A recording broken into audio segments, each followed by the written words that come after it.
안녕하세요. 오늘의 화두 생각을 생각하는 김관상TV의 김관상입니다. 오늘이 며칠이죠? 9월 22일입니다. 역사 속에 오늘의 역사, 어떤 일들이 일어났을까요?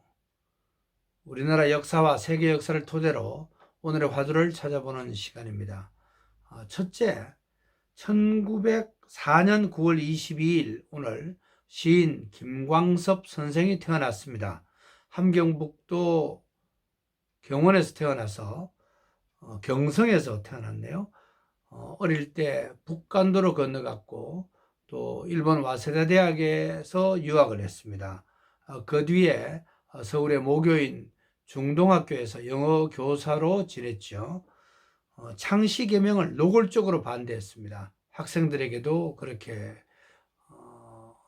강의를 했고요.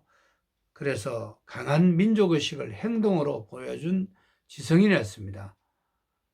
어쩔 수 없이 3년 8개월 동안 감옥 생활을 할 수밖에 없었습니다.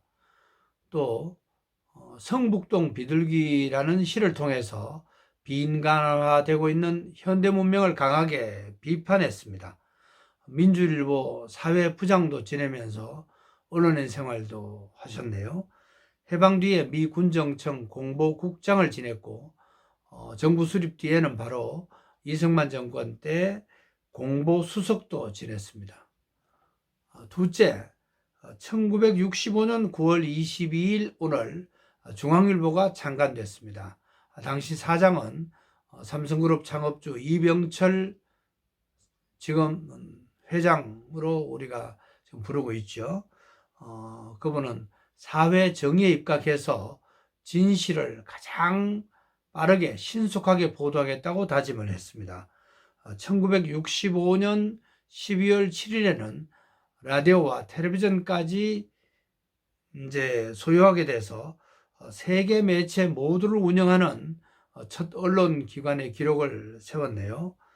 저는 1978년 중앙일보 동양방송 공개 채용으로 15기로 사회에 첫 발을 내디뎠습니다. 그때 저는 기자 정신이 무엇인지를 중앙일보 TBC 기자로 있으면서 제대로 배웠습니다. 이병철 회장은 동양방송이 전두환 정권 때 언론 통폐합으로 KBS에 강제 통합되는 또 빼앗기게 되자 통곡했다는 그런 얘기가 아직도 사실로 보입니다. 셋째, 2020년 9월 22일 오늘 새 연평도 근처에서 구조 요청을 하던 해양수산부 직원 이대준 씨를 북한 해군 함정이 데리고 가서 바로 사살한 날입니다.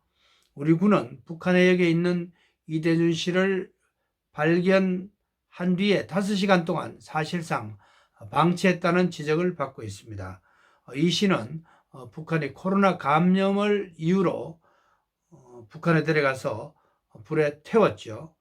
이 씨의 장례식은 그 뒤 2년 뒤에 목포에서 치러졌습니다.